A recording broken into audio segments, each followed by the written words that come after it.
Yo, what's going on YouTube? It's man like Jamo. We're out here with another webcam from the guys at Angetube. Big up Angetube for sponsoring this video. It's their 2K HDR webcam this time. I think last time we featured their 1080p thing. So this is a step up. Not quite 4K, but halfway there as you can see. Now just to read straight off the box, we're saying dual noise reduction microphone, autofocus, wide view angle or wide angle view, built-in privacy shutter, plug and play situation, infinitely dimmable apparently, whatever that means, and touch 3 colors beauty fill-in lights. You guys can literally pause the video if you want to read any of this stuff that's on the back here. You guys can again pause the video if you want to read this stuff here as well. Let's get this thing open, see what I want. Okay, so inside, instruction manual situation, but when I read that, quick start guide thing, warranty guide and that.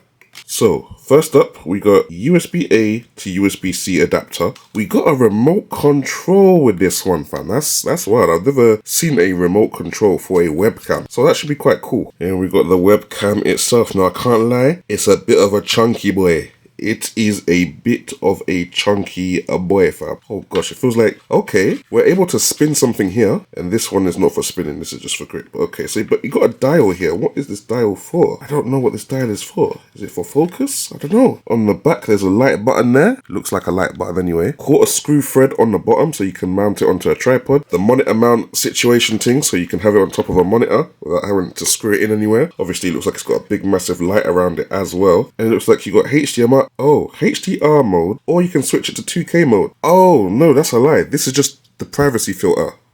So when you switch the privacy filter, you get this little red thing that comes up. Can you see that? Wavy. Hey, love to see it. And you got a decent amount of cable here as well. So, yeah, let's get this plugged in and see what's really good. Alright, testing, 3, 2, 1. So, we've got the Angetube 2K web camera plugged in at the moment. You're also listening to my voice through the built-in microphone on the web camera itself. There's obviously this little remote that I spoke about earlier. Is it got a focus on the remote? I thought it's got autofocus. Can we get some focus on there? There we go. Okay, so you got the autofocus. You can see everything that's going on the remote there. I can use the remote to zoom in on my face. So it's zooming in now. And obviously man is in need of a shape up and that, but yeah, you can zoom in, you can zoom out. What else can okay, I can make it go invisible, and I can bring it back, turn my mic on and off. What's this stuff? Oh, I can pan it left and right. Okay, oh, that's kind of smart. Up and down. Yeah, that's kind of cool, I can make it brighter. Can I? Oh, it is getting a bit brighter. Yeah. Let's make it a bit darker. Okay, yeah. So there's quite a bit of functionality that you can mirror it. Yeah, okay, man's upside down now. Okay. You can do quite a bit with the mic, with the remote, fam. You can do quite a bit, can't lie. What would be even better is if this remote or the camera itself had the whole background blur thing built in. Now I know every webcam program you go into these days has background blur built into it, so it's not like you need to have it at a hardware level on the webcam itself. But yeah, it would be cool if I could do it with the touch of a button of this remote that I'll probably lose in a second. And now just for comparison's sake, I've switched it back to my Shure microphone, my go-to microphone, just to show you how it sounds in comparison to the built-in microphone on the Angetube 2K webcam. Now I can't lie, it looks okay. I'm just looking around the scene right now. I ain't got no background blur on. I can kind of see the MSI on the little dragon in the background. I can kind of almost see the Google Pixel box that man's got kind of here kind of thing. I can just about see the phone on it and the little Google logo. I can see that I got a bottle and a wire on the floor down there in the bottom left of the picture. Yeah, it's pretty sharp. It's pretty sharp. It looks a little bit noisy, especially in this kind of area of the picture here. It looks a little bit noisy. But it's not terrible. I wouldn't say it's terrible. Now, obviously, you got your, what do they call it now? You got your autofocus as well, which is kind of cool if you're like reviewing a product. Let's say I'm reviewing this webcam. You could be like, guys, boom. Got my webcam right here. Autofocus. It is a bit slow. To be honest, it's not that slow, but I use Sony cameras mainly, innit? So anything that's not Sony is going to just feel slow to me. Little autofocus on the little dragon guy. Not bad. He looks hella saturated though. Colors are looking wild. One more thing to try and do a little autofocus test. Come on. Little autofocus test. No? Little autofocus test? Am I too close? Damn. Okay, yep, we finally got there. Yeah, I'm not gonna lie, it's pretty sharp. It's doing its job. There's nothing really to be mad about. For me, it would have been nice if it had a 60 frames per second mode, yeah? High frame rate recording. Not that you need that for Zoom or Microsoft Teams, but if you're game streaming now, your game's most likely going to be at 60 frames per second. It would be nice if your web camera could match the frame rate of your game. Just looks a little bit better. Also, it would be nice if the autofocus could be a lot faster. Just like, you know, especially when like bringing up stuff like this, like the macro focus mode. It just, yeah, it would be a little bit. Let me press this macro focus button. I've just pressed the macro focus button. I'm going to see if that does anything. Okay, that looks a little bit faster. Let's try that. Oh, maybe I had to press. Did I have to press the macro focus button? Is that what it was?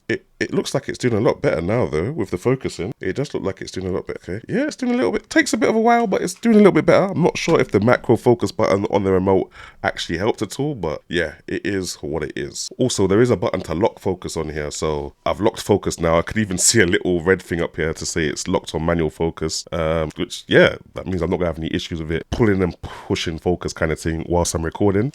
You know, I realized also, guys, once you go into manual focus mode, you can actually use the remote itself to like focus in and focus out. So let's say I want to focus in on this controller, man will just press the little flower button.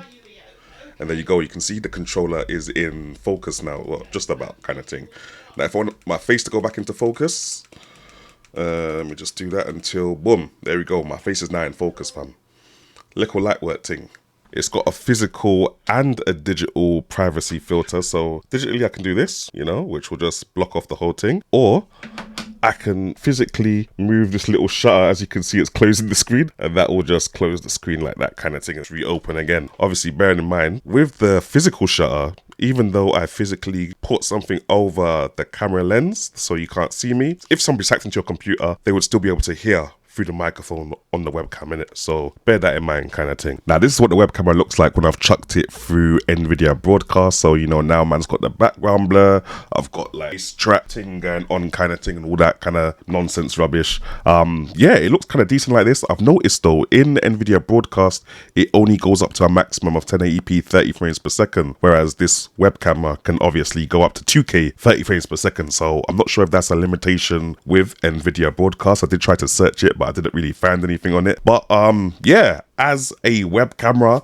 standard procedure, 2K 30 frames per second. Image looks clear enough for you to be able to use it if you're game streaming. Definitely looks clear enough for doing like a little bit of zoom and stuff like that. It has a microphone, which, you know, if you're in dire straits and you don't have a dedicated microphone, you can use it for zoom.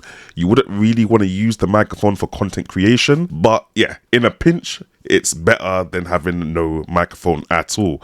I do like the fact that he does have autofocus, and if the autofocus is breathing too much, you can lock the focus down to manual focus and, you know, just have it like a single focus web camera. So yeah, any issue with it, you can kind of overcome with the amount of controls it gives you with this little remote right here, fam. It's just, I don't know how to control it. If I lose this remote, that would be quite awkward.